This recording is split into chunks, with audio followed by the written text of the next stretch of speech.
Olá, sejam muito bem-vindos à nossa aula número 6. Então agora, a partir de agora, a gente está entrando aí no módulo 3 já, tá? Então a partir de agora a gente vai começar a estudar elementos da mesa.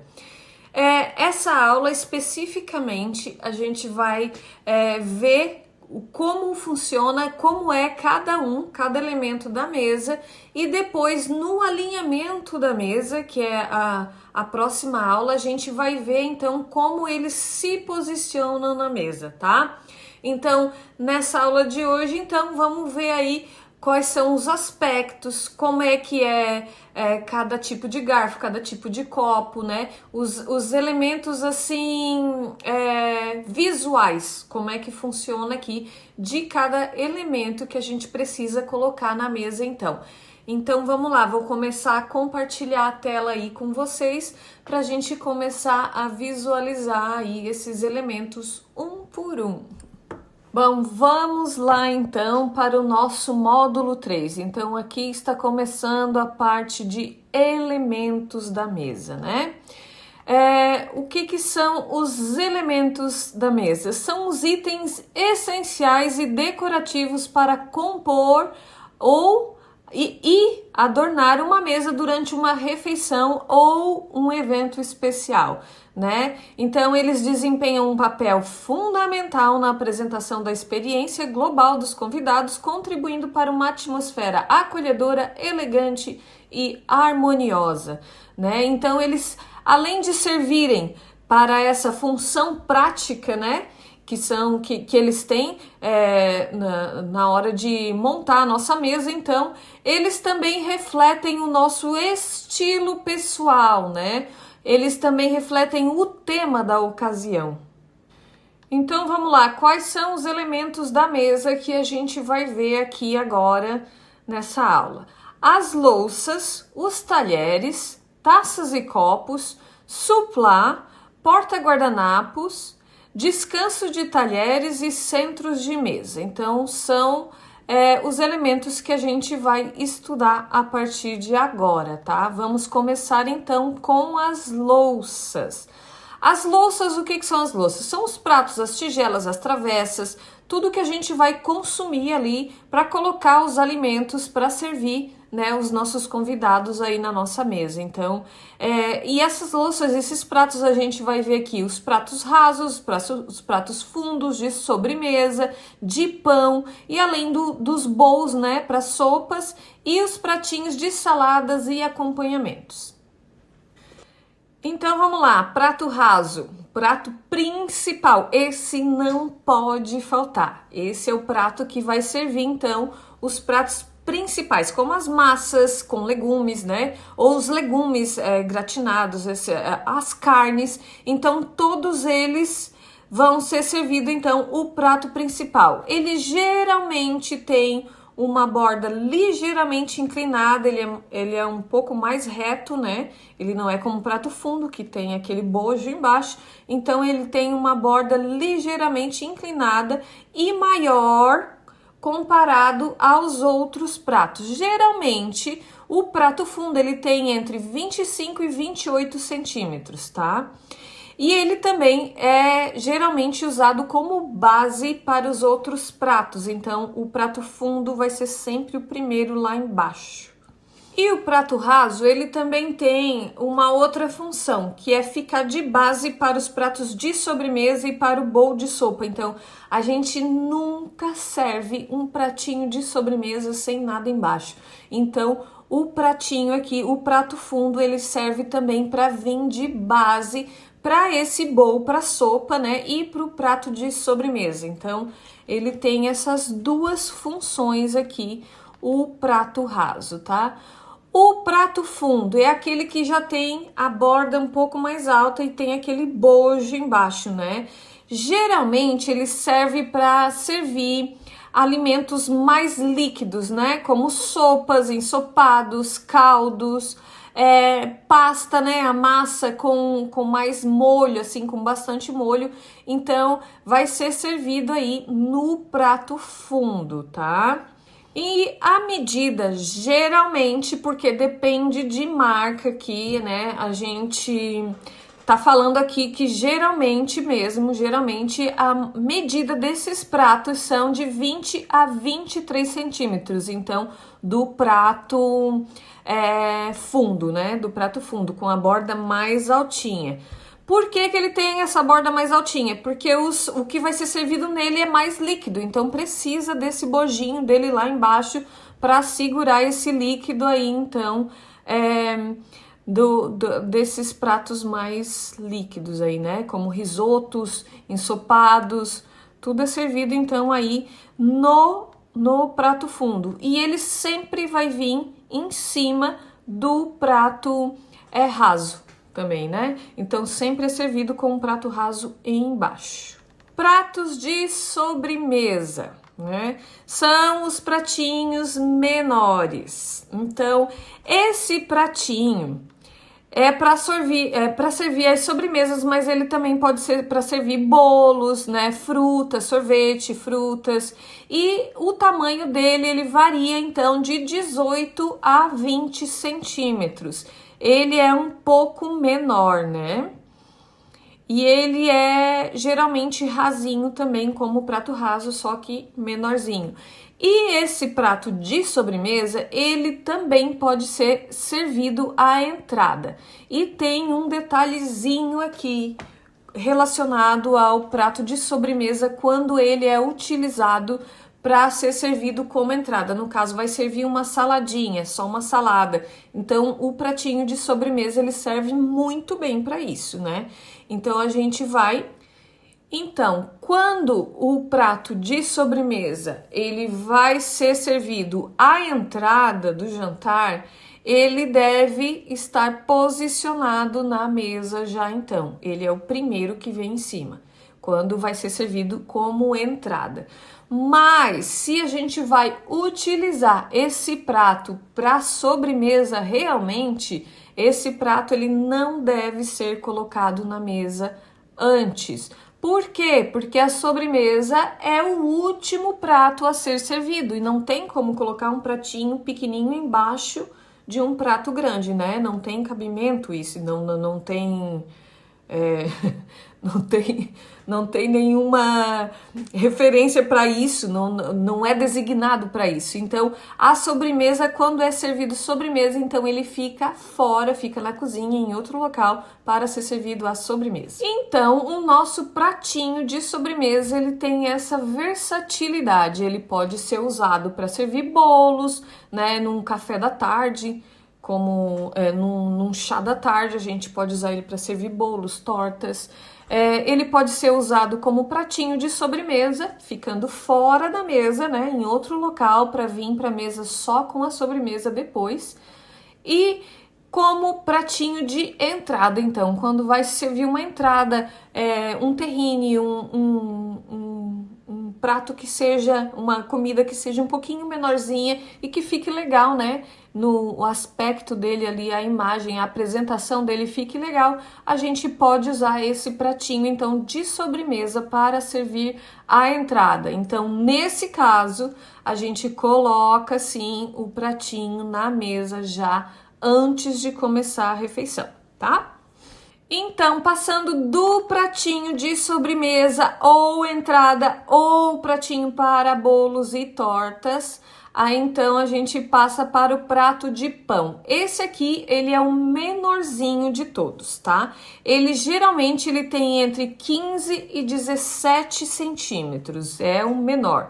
E ele é usado principalmente para a gente colocar uma porção de pão ali na mesa para o jantar. Então, esse pãozinho a gente deve colocar quentinho ali, né, na hora do jantar. Então, a gente deixa ele lá aquecidinho até na hora de servir. Então, a gente vai colocar ali uma faquinha pequenininha de manteiga também em cima desse pratinho ou torradinhas, né, dependendo do que a gente quer servir, mas ele é usado aqui no lado esquerdo, então, acima do prato, esse pratinho de pão. O pratinho de pão, ele pode ser servido também, ele serve para a gente servia ali pequenas porções, né, de petisquinhos ali junto com as bebidinhas ali para abrir o apetite antes das refeições, né? Então, ele serve também para colocar patê, queijinhos, dependendo do tipo da refeição. Então, a gente pode usar esse pratinho de pão para colocar essas guloseimas ali, né? Dependendo do que for servido, tipo num cachorro-quente ou numa massa que a gente queira colocar outros ingredientes separado ali na mesa, a gente pode usar esse pratinho de pão para colocar aqueles bolzinhos pequenininhos com ele embaixo. Sempre que colocar um bowl, a gente precisa usar um pratinho embaixo, então ele serve para isso também. Passando do pratinho de pão, então, né, a gente passa para o bowl. Bowl é aquele pratinho fundinho assim que a gente serve sopinhas, né, caldos, consomê, né, o consomê nada mais é do que um caldo, né? Então a gente pode usar bowl ou tigela. Bowl é uma expressão mais inglesada, né, mas já tomou conta, então já muita gente conhece como bowl, já se transformou numa palavra portuguesa praticamente. E então ele serve para servir esses caldos, sopas. Para o café da manhã ele pode ser usado para servir os cereais também. Ele pode ser servido para usar como os maiores, a gente servir saladas, né? Então o uso do bowl ele tem assim uma versatilidade gigante. Incluindo nessa versatilidade aí dos bowls, né? Além de a gente usar, de poder usar na mesa para sopa ou caldos, a gente pode usar também quando faz o buffet, a gente pode usar ele para colocar os acompanhamentos também, né? Tipo patês ou coisas que os alimentos que são em menor quantidade, a gente pode usar aí o bowl, né? Ou em menor quantidade ou que são mais líquidas, né? Então aí já fica ele tem mesmo uma versatilidade muito grande. Então, saindo das louças agora, vamos passar para os talheres. Talheres tem aqui é uma quantidade um pouco maior dos tipos, né? A gente tem vários tipos de talheres aí que a gente precisa dar uma olhada em um por um aí. Então, o que são os talheres? Os talheres são os utensílios de mesa que a gente utiliza para comer, né? Para cortar, para levar o alimento até a boca. Então, existem alguns específicos, como os talheres e facas para peixe, né? Alguns garfos diferentes também para salada e para sobremesa. Então, eles são um pouco diferentes, os tamanhos principalmente. E a disposição dos talheres na mesa, eles também têm uma regra bem importante de etiqueta. Então, a gente vai ver lá na frente, quando a gente for falar ali da posição, né, dos itens na mesa, então, mais para frente. A ordem de uso de cada um dos talheres. Os talheres têm essa parte aí que é mais cheia de regras aí na parte da etiqueta mesa, tá?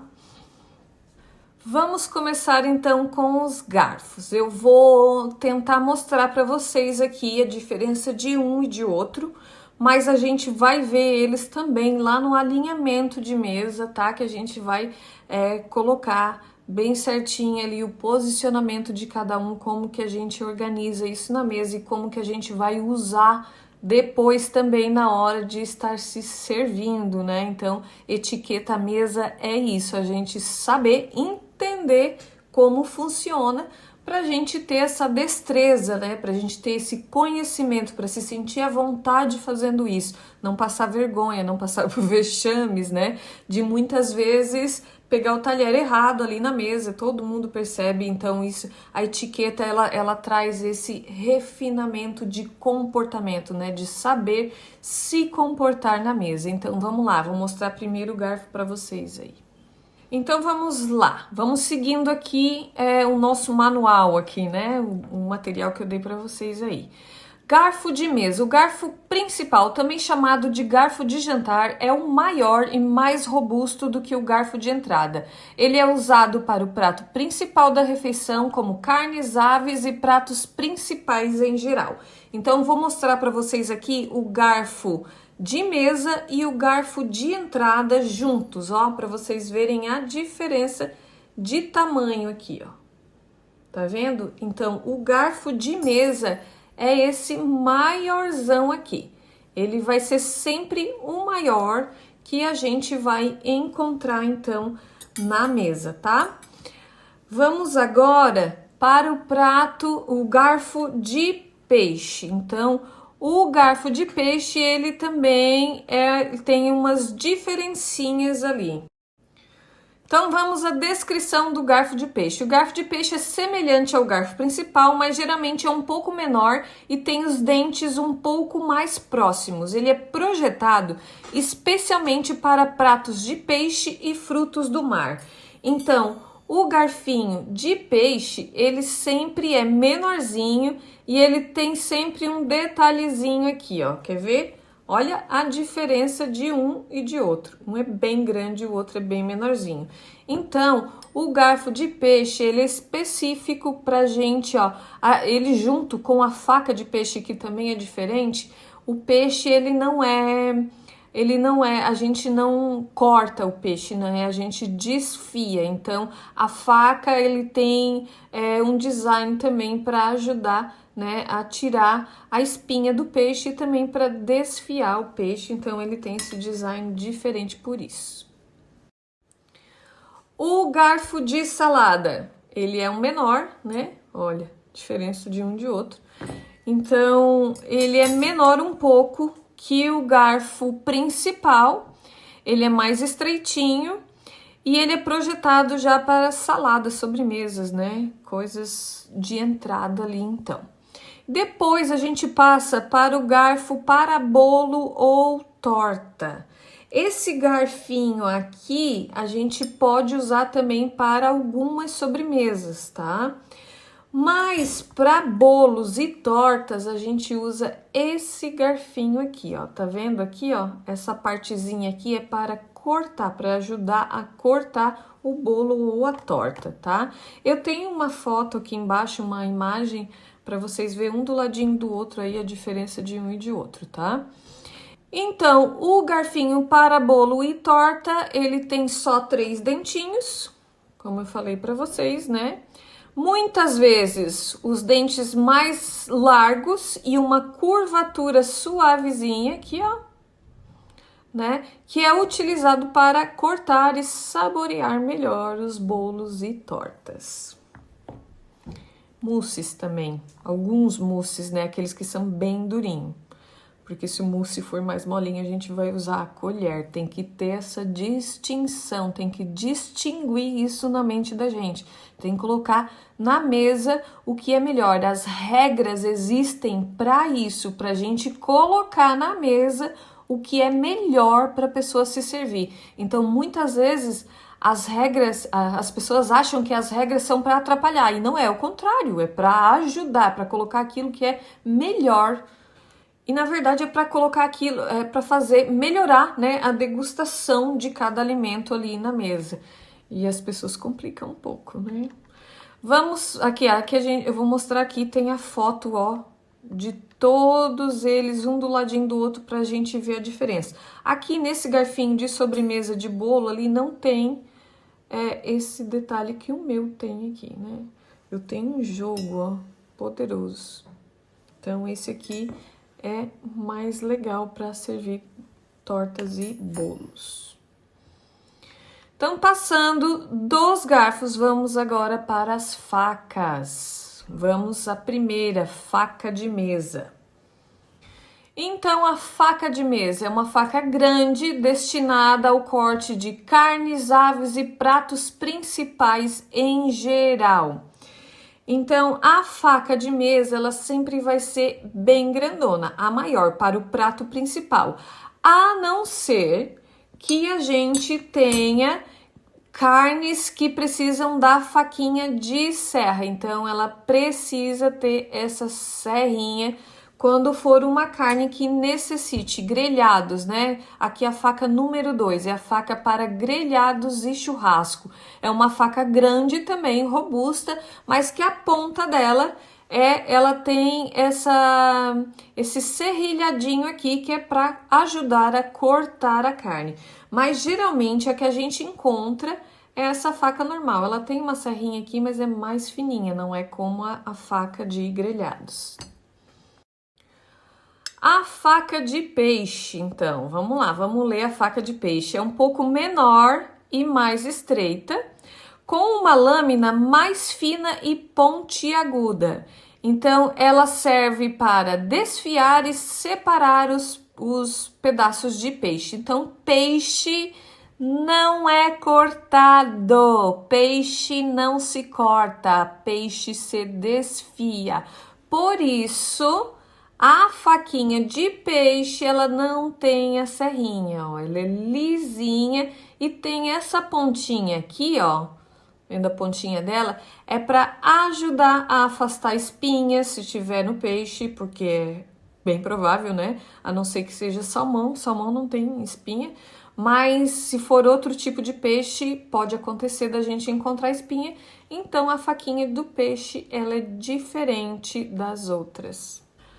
Faca de manteiga, uma faca pequena e estreita, com uma lâmina curta, ponta arredondada e fio liso, projetada para espalhar manteiga em pães e torradas. Essa aqui é a faquinha que a gente deve usar lá no pratinho de pão, quando a gente quando a gente vai servir pão ou torradinhas lá no nosso jantar formal, tá? Então, essa aqui é a faquinha, redondinha, ela é perfeita para espalhar, ó, o tanto que a gente quiser de manteiga, mas o correto é passar só na pontinha em que a gente vai morder. Então, não se espalha também a manteiga no pão todo e depois coloca na boca, porque daí suja a boca da gente todinha, porque tem que morder o pão, né? Então, só no pedacinho que a gente vai morder, tá? Faca de sobremesa, uma faca menor e mais delicada com uma lâmina afiada e uma ponta suavemente curvada, utilizada para cortar sobremesas mais leves e delicadas. Geralmente é uma faquinha menor, ó, mais arredondadinha. Ela é bem menor quando a gente coloca do lado da faca de mesa, né? Aqui eu tenho outra faca de mesa dourada, ó. Então ela é sempre menorzinha, tá? Ela é mais delicada para sobremesas. Dependendo da sobremesa, a gente precisa de uma faca assim. Então fica aqui a dica para que vocês sempre analisem qual é o tipo de sobremesa que vão colocar para colocar lá em cima do prato aquilo que for necessário para o seu convidado não se sentir constrangido de olhar ali e não achar nada e ter que usar, já pensou? A mesma faca que tá comendo o prato principal? Eu não coloquei na lista aqui, mas eu vou mostrar para vocês aqui que eu vou ter um e-book depois, especialmente para queijos, mas essa faca aqui, ó, com esse detalhezinho, é especialmente para queijos, tá? Para todos os tipos de queijos, essa aqui. Tem as outras pequenininhas, diferentes, quadradinha, mais arredondada, para cada tipo de queijo, mas essa aqui é boa porque dá para cortar todos os tipos de queijos, então, só para não deixar passar aqui as facas antes de ir para as colheres. Então, aqui embaixo, tá? Eu tenho aqui todos os tipos das facas, uma do ladinho da outra, para vocês analisarem aí, olhar, né? Olhar bem, que é legal. Vamos para a parte das colheres, então. Vamos lá. A primeira colher, colher de mesa. Uma colher grande com bojo largo e profundo utilizado para sopas, caldos e outras preparações líquidas.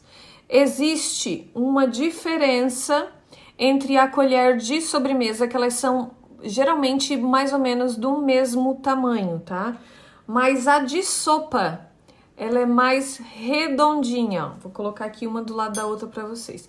E essa aqui ela é mais oval, é mais para sobremesa. E essa aqui, ela é mais para sopa, é redonda, mais funda, então é melhor para tomar sopa. E a de sobremesa é essa mais pontiaguda aqui, tá? A diferença entre as duas, já vou falar que essa de sobremesa é um pouco menor, usada para saborear sobremesas e sorvetes, pudins e mousses. Então, está aqui, a de sopa é mais redonda e a de sobremesa é mais pontiaguda, ou um pouco menor também.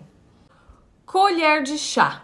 A colher de chá, ela é uma colher pequena utilizada para mexer o chá ou adoçar bebidas quentes. Mas muita gente confunde aí a colher de chá e a de café. A de café, ela é um pouquinho menor que a de chá, ó. Bem pequenininha de café, ó. E a de chá, então, ela é maiorzinha. Tem essa diferença aqui, as duas colheres, então, tá? E temos também a colher de coquetel. É uma colher longa e fina, geralmente com uma ponta em forma de colher e outra em garfo, que era para servir e mexer coquetéis também. Mas essa aqui, ó, ela é bem mais comprida, quer ver? Olha, o cabo dela é bem mais comprida do que a da colherzinha de chá, que é para mexer coquetéis que tem aqueles copos mais longos, então. Então, para a gente finalizar aqui a imagem de todas as colheres, uma do ladinho da outra aí. Essa colher de coquetel eu gosto de usar muito também para as crianças, né? Quando eles querem mexer os drinks, o copo de criança sempre é aqueles copos mais longos, então para chocolatado, suco, tudo que a gente quiser mexer com ela é um estilo, sim, bem legal pra gente ter na cozinha, então, para usar não só para mesa, né, não só para drinks, mas para isso também. Vamos passar agora para a parte que eu adoro, eu gosto muito da parte das taças. Eu acho que eu sempre tive um pezinho na etiqueta mesa por causa das taças. Eu sou uma pessoa apaixonada por taças. Vamos lá, então. Vamos fazer o estudo das taças agora. Taças e copos. Ok, vamos começar então com as taças, copos e taças. Os copos e taças são utilizados para servir bebidas durante a refeição, como água, vinho, sucos e refrigerantes. Né? Eles variam entre tamanho e forma, o tipo de bebida e também tem o posicionamento desses copos e taças que são bem importantes, que eu já falei para vocês lá na parte da harmonização, como é que funciona então o posicionamento aí dos copos e taças de vinho e água na mesa, na ordem de serviço aí para um jantar formal, né? E também eles têm os tamanhos. Então agora a gente vai ver então o formato e o tamanho de cada um, né? Do vinho mais leve para o vinho mais encorpado, que começa aí no vinho branco, vinho tinto e vinho de sobremesa. Então, começando aqui com as taças ou copos para água, tá? Esse sempre vai ser o maior de todos quando a gente colocar eles todos em transparente, tá? E ele é mais redondo também. Mas o que acontece hoje em dia é geralmente o uso da taça, né? Essa tacinha aqui tem várias cores. Então, essa taça aqui é muito usada hoje em dia por causa que a gente consegue colocar um toquezinho de cor ali na mesa, né? Dependendo do tema, do estilo da mesa, a gente consegue então adicionar aí esse toque especial de cor e só é suportado para a água. Então, para o vinho, já vou explicar, não se usa taça colorida, tá? Então, a gente pode usar essa taça colorida ou um copo ou a taça transparente, a maior zona de todas. Quando a gente usar a taça transparente, então, de água, tá? Ela vai ter, assim, a capacidade de 300 a 400 ml. E também a gente pode usar, então, o copo, tá? Essas taças no dia a dia a gente pode usar para água, suco, refrigerante, mas no jantar formal a gente se serve somente água, porque a gente toma o vinho. Já expliquei isso também lá na parte da harmonização. Então, as taças coloridas somente para água, tá? Então vamos para a taça de vinho tinto. Vou pegar ela aqui para vocês verem, ó. Essa é a taça do vinho tinto, tá? Essa aqui é um tamanho universal. Ela tem... Então, essa taça de vinho tinto, geralmente, ó, cristal, ela varia entre 300 e 450 ml. Claro que depende da marca, né? Como é da marca que produziu, né, a taça. Mas geralmente ela fica entre isso aí, entre 350 e 450 ml. E ela é maior do que a taça de vinho branco, ó. Olha a diferença das duas aqui. Por quê? Porque o vinho tinto, ele fica engarrafado por algum tempo, né? Os mais novos aí ficam entre 2 e 3 anos engarrafado antes de vir para a loja. Então, quando a gente abre essa garrafa de vinho e a gente vai servir ele precisa ser liberado o aroma que tá ali guardadinho por muito tempo. Então, quando a gente faz esse movimento aqui, ó, isso para liberar o aroma que tá ali guardadinho por muito tempo dentro da garrafa. Então, né, por isso que é feita essa movimentação aqui, para depois, ó, sentir o aroma. Isso faz parte da degustação de vinhos. Então, é por isso que a taça deve ser transparente, porque a outra parte da degustação do vinho é a gente analisar aqui a cor do vinho. Então, se a gente não consegue ver aqui a cor do vinho, né, é visual isso, né, a parte da degustação do vinho, então a gente não está degustando corretamente o vinho. Então, para a gente enxergar se é aquilo que a gente quer mesmo, a taça precisa ser transparente. A parte do cristal, do material da taça, eu vou falar um pouquinho mais para frente aqui já. A taça de vinho branco. Vamos lá, taça de vinho branco. Ela é um pouquinho menor do que a do vinho tinto, porque o vinho branco ele deve ser servido ligeiramente geladinho, tá? Não é gelado, ele deve ser servido refrescado. Então, o tamanho dele geralmente ele fica, a sua capacidade, né? Ela fica em torno de 250 e 350 ml e ela é menor também porque a gente deve colocar só um pouquinho, porque a gente deve apreciar esse vinho, então ele mais geladinho. Se a gente coloca muito, ele vai esquentar muito rápido também. Então, a parte de segurar a taça eu vou explicar depois, lá na parte da etiqueta à mesa, tá? Então, a taça de vinho branco um pouquinho menor do que a de vinho tinto. Taça de champanhe ou espumante. A taça que a gente conhece aí, que é a mais famosa, é a Flute, né? É essa mais compridinha. Mas a taça da champanhe, ela começou a ser apreciada nessa aqui, que a gente chama de taça Maria Antonieta, que ela foi moldada nos seios da Maria Antonieta. Mas, na verdade, eles escolheram essa tacinha aqui para tomar champanhe há muito tempo lá atrás, quando descobriram a champanhe, porque o champanhe era muito doce, ele era tipo uma sobremesa, então eles serviam a sobremesa em taças como essa aqui, então resolveram servir o champanhe também nessa taça aqui. E também eles gostavam muito da bolinha aqui, batendo no nariz, né, quando elas começam a estourar, de sentir então essas bolinhas explodindo aqui assim no nariz, dar aquela cosquinha, né? Mas com o tempo os enólogos começaram a perceber, né, que o champanhe, aquelas bolinhas que se chama perlage, né, do champanhe, elas levam muito tempo, é um processo muito demorado para fazer esse champanhe. E quando colocava nessa taça Maria Antonieta, como a boca é mais aberta, ó, né? A boca é bem aberta, então essa perlagem ela se dissipava no ar muito rápido. Então começou a aparecer essa taça aqui, que é a Flute, que aqui a gente conseguia visualizar por mais tempo o perlage aqui, né? Então ela consegue segurar com a boquinha mais, ela é mais comprida, com a boquinha mais fechada, então consegue segurar por mais tempo essa perlage aqui. Então, depois de sentir, né? Agora passou para visualização das bolinhas, então, na.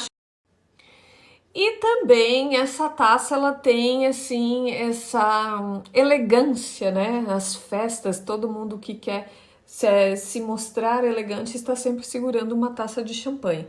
Essa taça da Maria Antonieta continua até hoje sendo muito elegante, mas quando a gente vai degustar o vinho, então, ela não é mais apropriada. Só que, com o passar do tempo, os enólogos estão sempre estudando aí o vinho, né, a champanhe, e agora eles descobriram que essa taça aqui, ela não deixa a gente sentir o aroma do champanhe, então é muito pequenininho, é muito apertadinho aqui, então não facilita a degustação de aroma, como eu falei para vocês ali, na parte do vinho tinto, né, uma parte da degustação é a parte do aroma do vinho. Então agora apareceu a taça tulipa, então dizem os enólogos que essa taça aqui é a mais adequada para se degustar um champanhe. Ela é a mais especial porque ela tem essa parte aqui mais abertinha em cima que facilita então a gente degustar então o aroma do champanhe. Mas nada impede que a gente continue usando a taça flute aí num jantar, né? Que saindo da taça de champanhe, né, da elegância toda da champanhe, a gente vem para os vinhos de sobremesa. Como eu expliquei lá na harmonização já, o vinho de sobremesa geralmente é servido, então, o vinho do Porto, né, que ele é um vinho mais fortificado, é um vinho mais forte e ele harmoniza muito bem com as sobremesas. Né, o licor. Então a gente tem alguns vinhos diferentes, né? Algumas taças diferentes.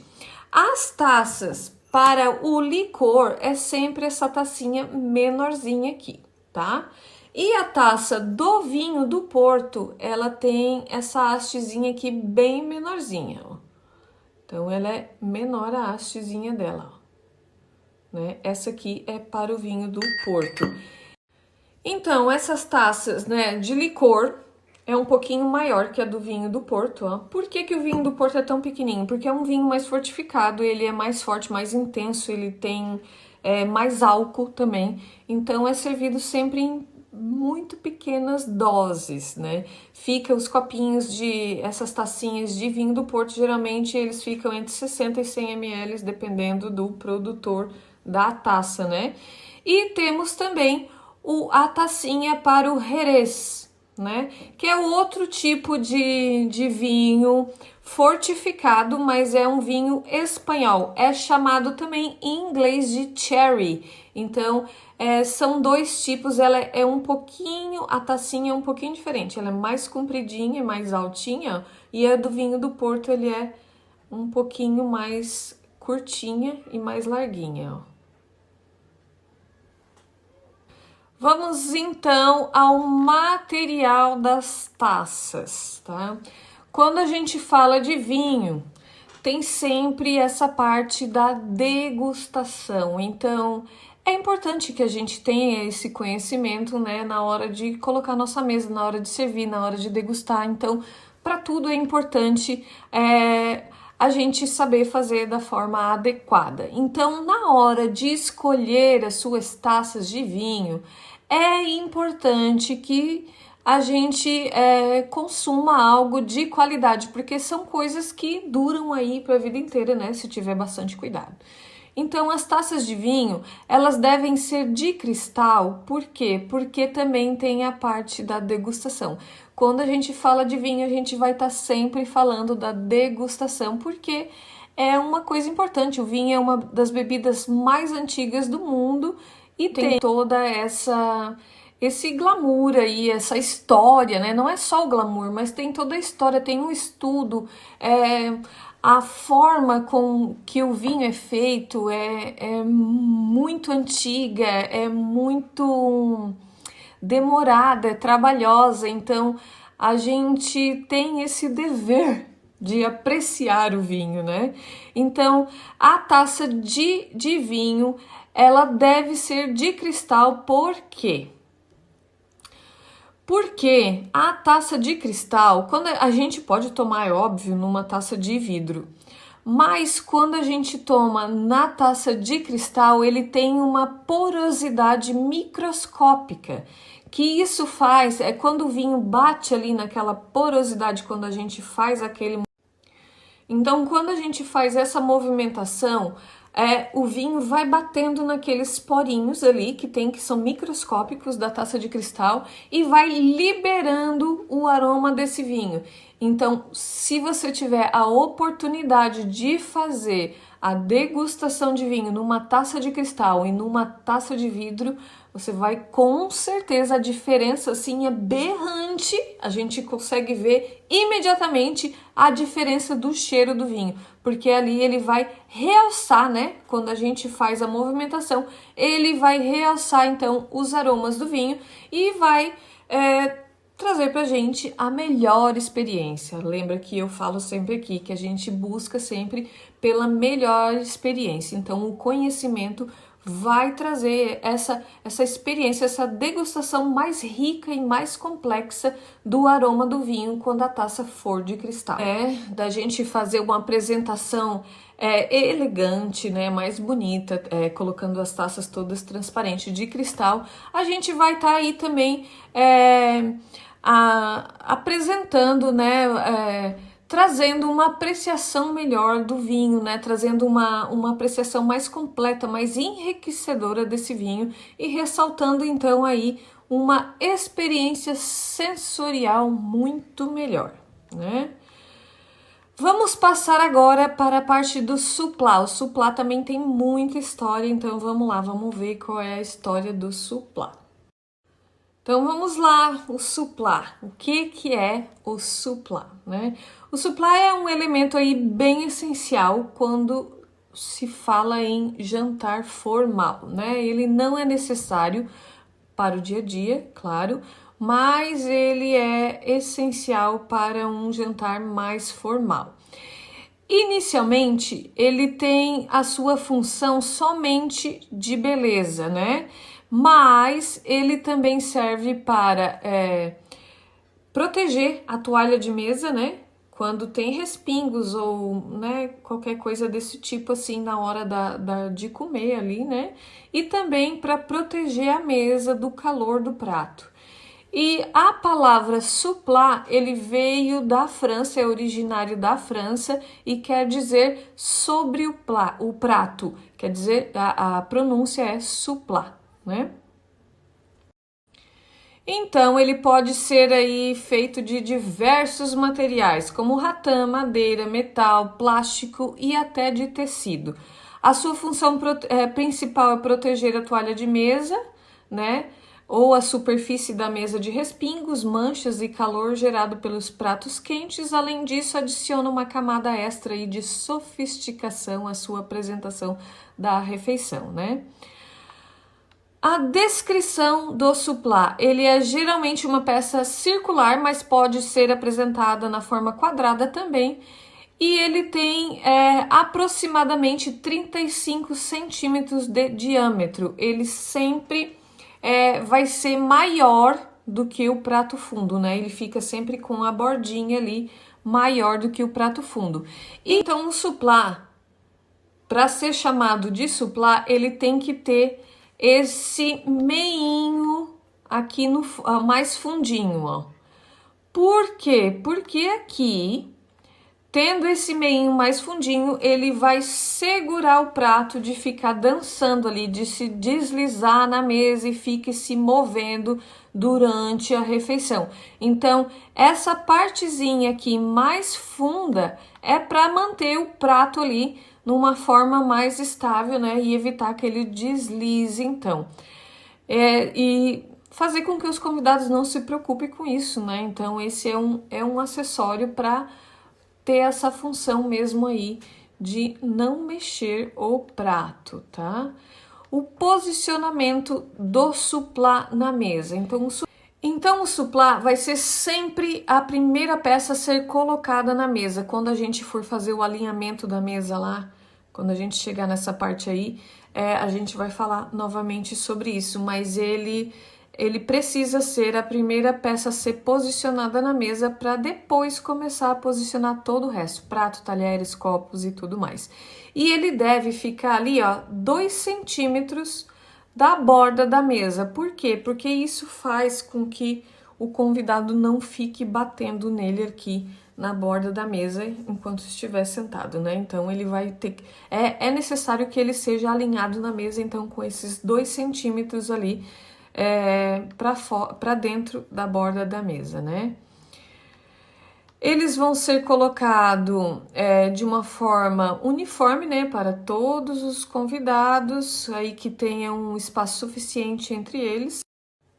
Então, esse alinhamento, né, uniforme do suplá, ele precisa desse espaçamento entre eles ali para a gente poder colocar guardanapo, as outras coisas como talheres, tudo que precisa ser colocado ali nas laterais dele, então a gente precisa deixar esse espaço suficiente dele aí nas laterais quando a gente for fazer um alinhamento, como nessa imagem aqui, podem ver, eles estão alinhados um do ladinho do outro, então a gente precisa deixar esse espacinho aqui para poder colocar os talheres.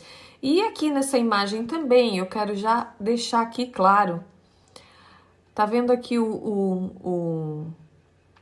esse jogo americano que tem embaixo dele? Então, aqueles que as pessoas falam que é suplá, aquele de madeira que coloca o tecidinho por cima, aquilo não é suplá. Aquilo é um jogo americano. Então, o suplá, né, ele tem que ter essa cavidadezinha aqui no meio para não deixar o prato deslizar. Então, esses que são retinhos, que não tem essa cavidade embaixo aqui, são jogos americanos, não são suplá, tá? Protocolo de serviço do suplá.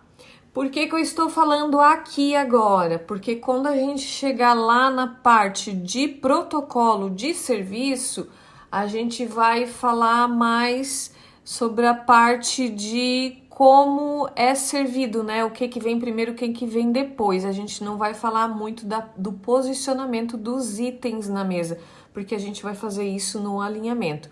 Mas a parte do protocolo eu já quero falar aqui, já para deixar vocês sabendo como que funciona o protocolo do suplá. Então, o suplá, ele vai permanecer na mesa todo o tempo da refeição, até chegar na hora da sobremesa. Quando se serve o prato principal e é retirado o prato principal, o suplá vai junto.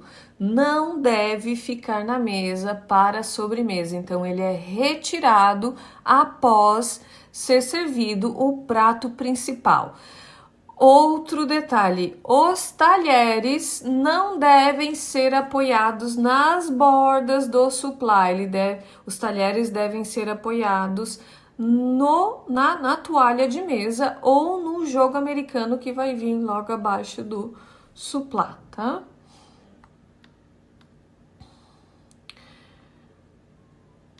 Então, não deve ser utilizado como apoio, né, para talheres ou outros utensílios. Outro detalhezinho sobre suplá. Falei para vocês que era um pouquinho mais longo o serviço aí de suplá, a historinha do suplá, né? O suplá e o serviço de buffet. Nossa, eu tô com essa palavra hoje, já falei 2 vezes errado, buffet. E como é que funciona? Para o serviço de buffet, a gente pode usar o suplá na mesa, né? Que vai trazer sim uma sofisticação, uma aparência melhor para nossa mesa. E os pratos vão ficar lá no buffet. Então a pessoa, o suplá fica ali na mesa, ele faz, né, a preparação dos lugares, né? Vai determinar ali o lugar de cada pessoa e de cada convidado, e os pratos então vão ficar lá no buffet. Então só para deixar claro aqui como é que funciona o uso do suplá quando a gente está servindo com buffet. Terminamos aqui a parte do suplá, então vamos agora para os porta-guardanapos, né? Esse é um acessório que ele tem diversas funções, né? Práticas e estéticas aqui para a composição, então, da mesa, né? Ele serve principalmente para manter os guardanapos organizados ali, né? Dobrados ou enrolados de forma organizada para criar um visual organizado na mesa, mas eles também podem ser usados aí como elemento de decoração. Então, dependendo do nosso tema, a gente pode colocar aí um porta-guardanapo combinando aí com o estilo, com o tema da decoração da gente, trazendo aí uma estética mais legal, né? Contribuindo para a estética dessa mesa, então aí. O posicionamento na mesa. Então, o porta-guardanapo, ele vai estar sempre junto com o guardanapo, então a posição do guardanapo é sempre à esquerda do prato ou acima do prato, né? Colocado em cima do prato mesmo. Então, ele vai estar sempre aí acompanhando o guardanapo. Eles podem ser feitos de diversos estilos, de diversos materiais, né? Como argolas de metais, de tecido, de cerâmica, de metal e até com pedras preciosas, né? Existem aí para as ocasiões mais formais porta-guardanapos aí com pedras preciosas, né? Dependendo do tema, do estilo aí do evento, a gente vai colocar aí, olha só que lindos esses aqui com o tema de fundo do mar aqui, ó, muito lindos, né? De acrílico, esse aqui, ó, bem legal. O protocolo, então como funciona aí o protocolo, né, do porta-guardanapo? Ele vai ser colocado na mesa, então, antes dos convidados chegarem, ali com o guardanapo, né, vai ser colocado ali, organizado, né, com o guardanapo já na mesa, dependendo da posição que você queira colocar aí, ou à esquerda ou em cima do prato. Durante a refeição, os convidados vão retirar o guardanapo e vão deixar ele ali, em cima da mesa, como parte da decoração, né? E ele funciona muito bem aí como elemento decorativo, como a gente falou antes. Olha só que lindos aqui, ó. Esse aqui de cerâmica, ó, com um passarinho, muito lindo.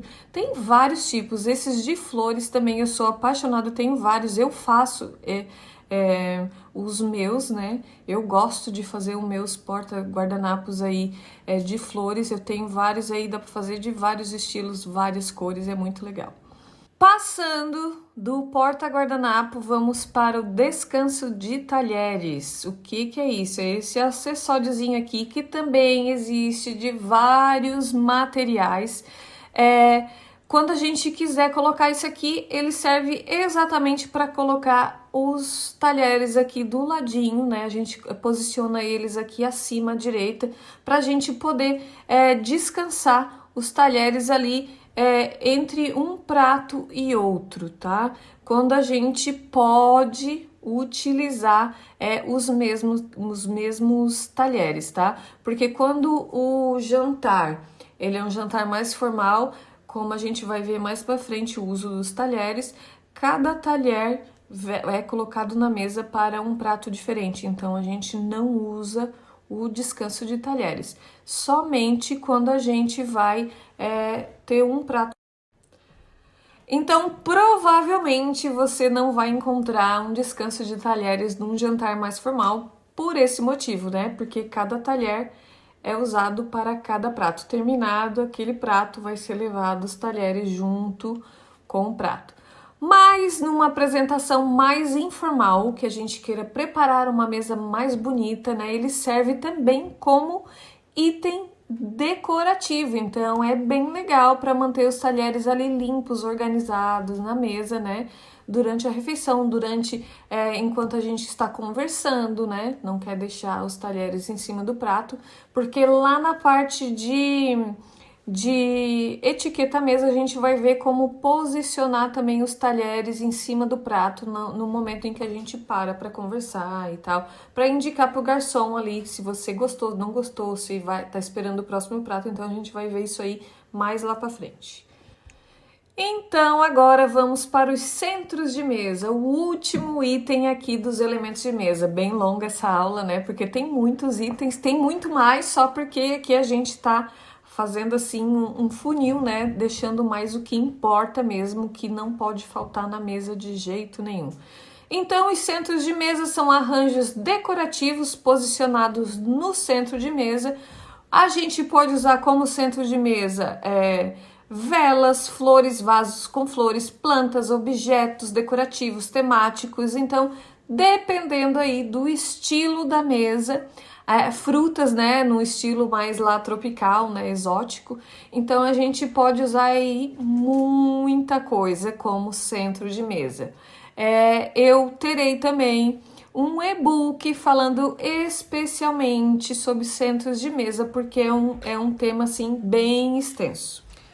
Bom, então aqui a gente finaliza aí a nossa aula sobre elementos de mesa. Então a gente viu tudo sobre os talheres, copos e taças, né? As louças, suplá, porta-guardanapos, todos os elementos então que envolve aí a mesa posta, né? Como colocar essa mesa aí adequadamente, todos os elementos que não podem faltar, tá?